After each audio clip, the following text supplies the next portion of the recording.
Refraction of light. समझें कि light का रिफ्रैक्शन क्या है।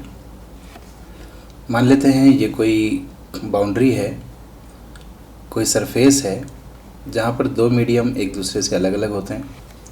इस तरफ कोई अलग मीडियम है, मीडियम नंबर 1, दूसरी तरफ कोई दूसरा मीडियम है, मीडियम नंबर 2, और ये है इस सरफेस पर normal. This is normal on the surface. और भाई हम जानते हैं कि जब इस पॉइंट पर कोई लाइट रे इंसिडेंट होती है, this is incident ray normal से किसी एंगल आई पर, जिसको हम बोलते हैं एंगल ऑफ इंसिडेंस। तो इस लाइट का कुछ पार्ट तो वापस से उसी मीडियम में लौट जाता है, जिसको हम कहते हैं रिफ्लेक्टेड लाइट, जिसको हम डिटेल में पढ़ चुके हैं रिफ्लेक्शन ऑफ लाइट में। और इसके रूल था कि जितने एंगल पर लाइट आती है उतने एंगल पर चली जाती है।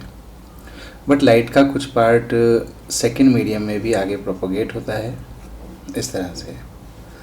इस आगे जाने वाले लाइट को हम कहते हैं रिफ्रैक्टेड लाइट। रिफ्रैक्टेड लाइट, इसके बारे में क्या क्या कहा जा सकता है, क्योंकि यहाँ पर मीडियम चेंज हो गया है, तो मीडियम चेंज होने के कारण स्पीड चेंज हो गई है। यहाँ पर स्पीड v1 रही होगी और इस तरफ स्पीड v2 हो गई। फ्रीक्वेंसी अनचेंज रहती है, मीडियम बदलने पर फ्रीक्वेंसी कभी भी चेंज नहीं होती, बट स्पीड चेंज होने से वेवलेंथ चेंज हो जाती है, तो वेवलेंथ चेंज हो गई। अगर हम इस लाइट को वेव की तरह माने तो इस वेव की कुछ इंटेंसिटी, कुछ एम्पलीट्यूड डिफाइन किया जा सकता है। तो क्योंकि यहाँ पर एनर्जी दो पार्ट्स में बट गई, यानी कि इंटेंसिटी जो है वो दो पार्ट में बट गई, तो रिफ्लेक्टेड और रिफ्रैक्टेड की इंटेंसिटी और एम्पलीट्यूड इंसिडेंट रे के कंपैरिजन में कम होंगे, तो एम्पलीट्यूड और इंटेंसिटी भी इसमें चेंज हो जाएंगे। इसके अलावा अगर ऑब्लिक इंसिडेंस है इस लाइट का, मींस नॉर्मल नहीं है, तो फिर लाइट रे के प्रोपोगेशन की डायरेक्शन भी चेंज हो जाती है। या तो ये नॉर्मल की तरफ बैंड हो जाती है या फिर नॉर्मल से दूर हो जाती है, अवे फ्रॉम नॉर्मल। तो ये जो फिनोमिना है लाइट के मीडियम चेंज होने पर इन चीज़ों का चेंज होना और इसकी डायरेक्शन का चेंज हो जाना, this phenomena is called refraction of light. So how we can define it? When a light ray enters into a new medium, then its speed, wavelength, amplitude, intensity are changed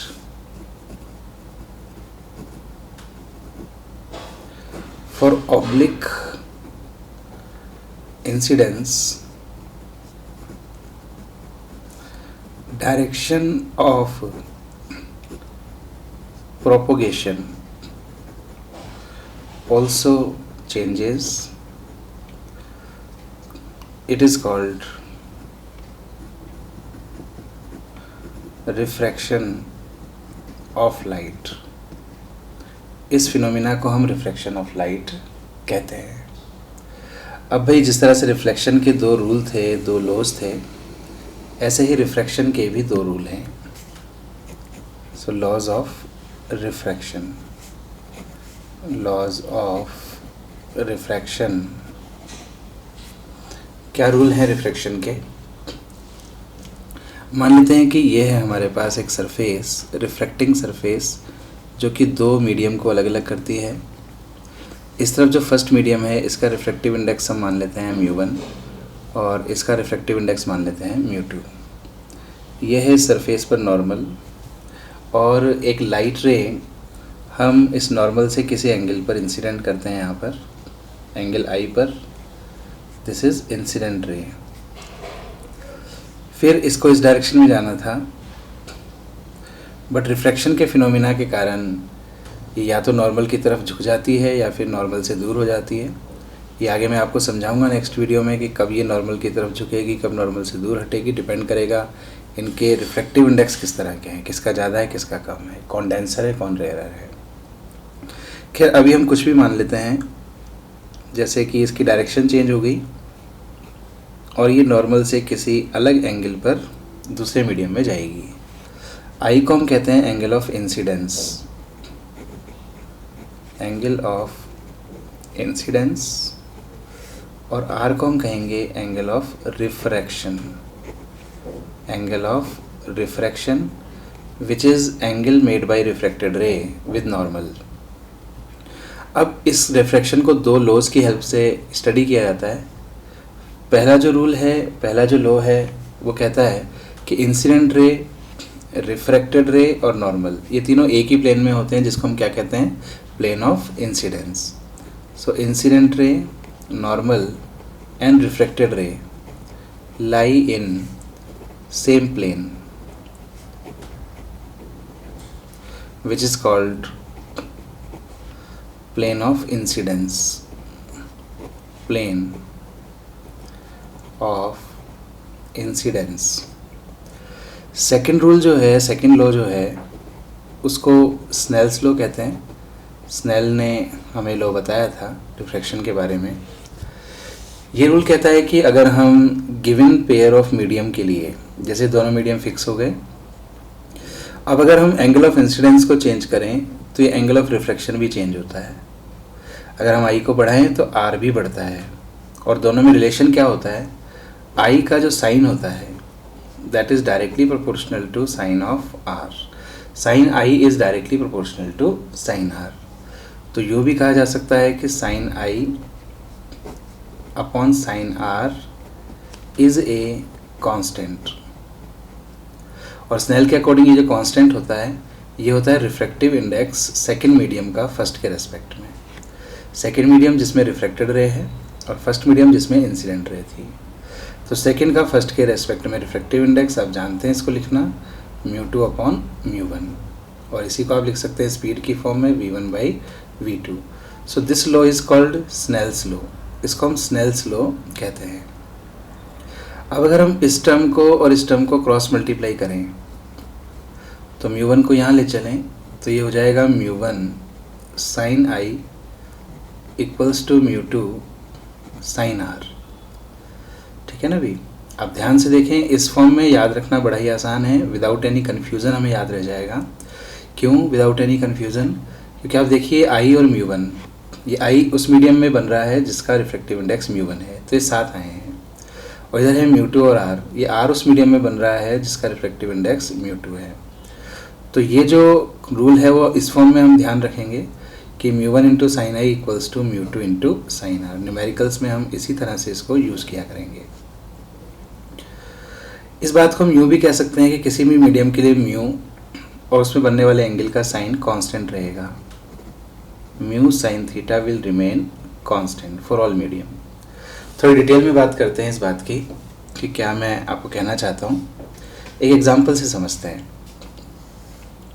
मान लीजिए कि एक light रे air में travel कर रही है, air जिसका रिफ्रैक्टिव इंडेक्स होता है 1, और फिर इसके बाद यहाँ पर है एक दूसरा कोई मीडियम, इसका रिफ्रैक्टिव इंडेक्स मैं मान लेता हूँ μ1। इसके बाद फिर एक और मीडियम है, चेंज हो जाता है मीडियम, और इसका रिफ्रैक्टिव इंडेक्स है μ2, और लास्ट में इसके बाद वापस से आ जाती है एयर, एयर जिसका रिफ्रैक्टिव इंडेक्स होता है 1। तो यहाँ पर ये 4 मीडियम मैंने बनाए हैं, 2 तो एयर है और 2 बीच में कोई मीडियम है μ1 एंड μ2। अब एक लाइट रे, अच्छा एक और बात मैंने यहाँ पर मानी है कि ये सारी सरफेसेस जो है वो एक दूसरे के पैरेलल है। एक लाइट रे एयर में चलती हुई आती है और नॉर्मल से जो एंगल बना रही है यहाँ पर, इसको मैं मान लेता हूँ आई। फिर इसमें ये रिफ्रैक्ट हो जाती है, मान लीजिए इस डायरेक्शन में मुड़ गई, तो यहाँ पर एंगल ऑफ रिफ्रैक्शन जो इस मीडियम में बन रहा है, मीडियम नंबर 1 में जिसका रिफ्रैक्टिव इंडेक्स μ1 है, फॉर कन्वीनियंस इस एंगल ऑफ रिफ्रैक्शन को मैं नाम दे देता हूँ θ1। अब ये लाइट रे जब यहाँ गिरती है और इस मीडियम में एंटर करती है तो ये नॉर्मल हो गया और ये हो गया एंगल ऑफ इंसिडेंस।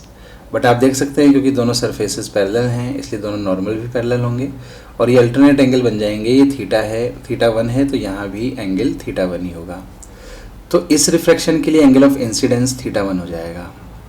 अब जब ये नए मीडियम में चलेगी तो फिर से बैंड हो जाएगी। ये मीडियम μ2 है इसलिए इस थीटा को मैं कह देता हूँ θ2।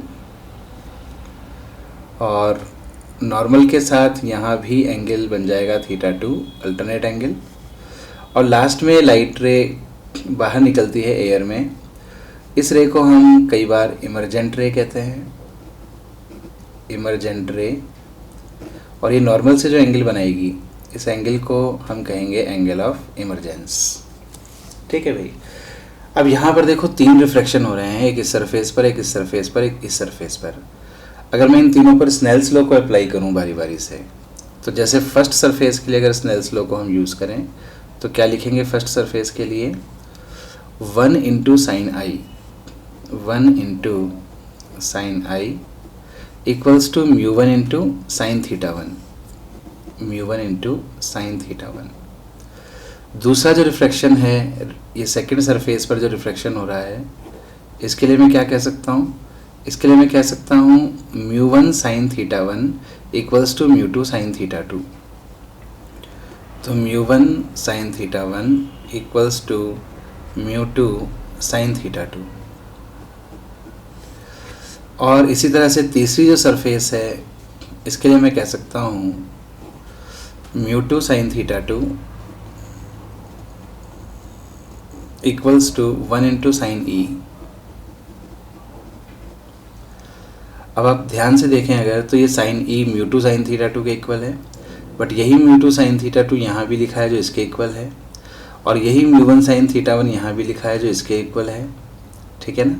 तो ये फर्स्ट टर्म और ये लास्ट टर्म आपस में क्या हो जाएंगी? इक्वल हो जाएंगी। और इसका मतलब होगा I equals to e. Means आप समझ रहे हैं, ये एयर था और ये भी एयर है, तो यहाँ जितना एंगल बनता था उतना एंगल यहाँ बनता है। ठीक है? तो किसी भी मीडियम में म्यू और साइन थीटा का मल्टीप्लिकेशन कांस्टेंट रहता है। इसमें 1 इंटू साइन आई, इसमें μ1 इंटू साइन θ1, इसमें μ2 इंटू साइन θ2, इसमें 1 इंटू साइन ई, ये सब आपस में इक्वल हैं। तो हम इसको इस तरह से याद रखेंगे कि mu into sine theta will remain constant. This is called Snell's law. Refraction का एक स्पेशल केस हमें ज़रूर समझना चाहिए। नॉर्मल इंसिडेंस के केस में रिफ्रैक्शन में क्या होगा? नॉर्मल इंसिडेंस, आपको याद है रिफ्लेक्शन में क्या होता था?